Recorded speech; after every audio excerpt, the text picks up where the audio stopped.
اعوذ باللہ من الشیطان الرجیم بسم اللہ الرحمن الرحیم۔ السلام علیکم ورحمۃ اللہ وبرکاتہ۔ آپ دیکھ رہے ہیں A to Z عملیات چینل۔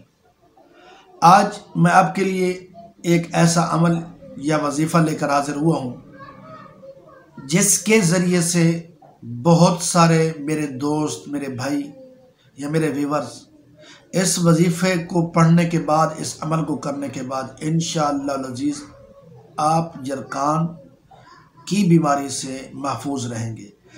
آپ میں سے اگر کسی دوست بھائی کو اگر یرقان کا مسئلہ چل رہا ہے تو میں آپ کو عمل جو وظیفہ بتا رہا ہوں اس کو اس طریقے سے کریں گے، انشاءاللہ العزیز اللہ تعالیٰ آپ کو یرقان کی مرض سے نجات عطا فرمائے گا۔ وہ عمل کیا ہے؟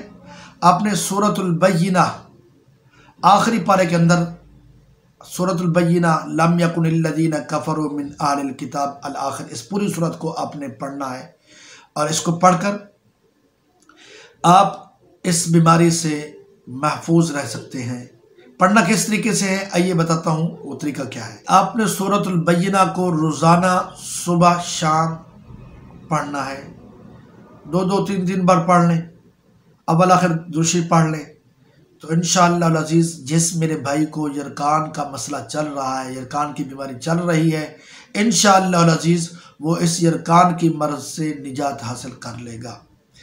اگر کسی میرے بھائی کو سورۃ بینہ صحیح ادائیگی کے اندر پڑھنا نہیں آتی تو پھر وہ کسی ایسے قاری سے، کسی ایسے حافظ سے اس کو پڑھوا کر پانی پر دم کرے اور اپنے پاس رکھ لے، اس پانی کو صبح شام پیے۔ اگر کسی سے پڑھوانا بھی مشکل ہے تو پھر آپ مجھ سے رابطہ کریں، میں آپ کو اس صورت کا نقش دوں گا تو اس نقش کو پانی کے اندر آپ ڈال دیں اور اس پانی کو جسم پر ملیں بھی صحیح اور پیے بھی صحیح، انشاءاللہ العزیز آپ شفا یاب ہوں گے، صحت یاب ہوں گے۔ اللہ تعالی ہم سب کا حامی ناصر ہو۔ السلام علیکم ورحمۃ اللہ وبرکاتہ۔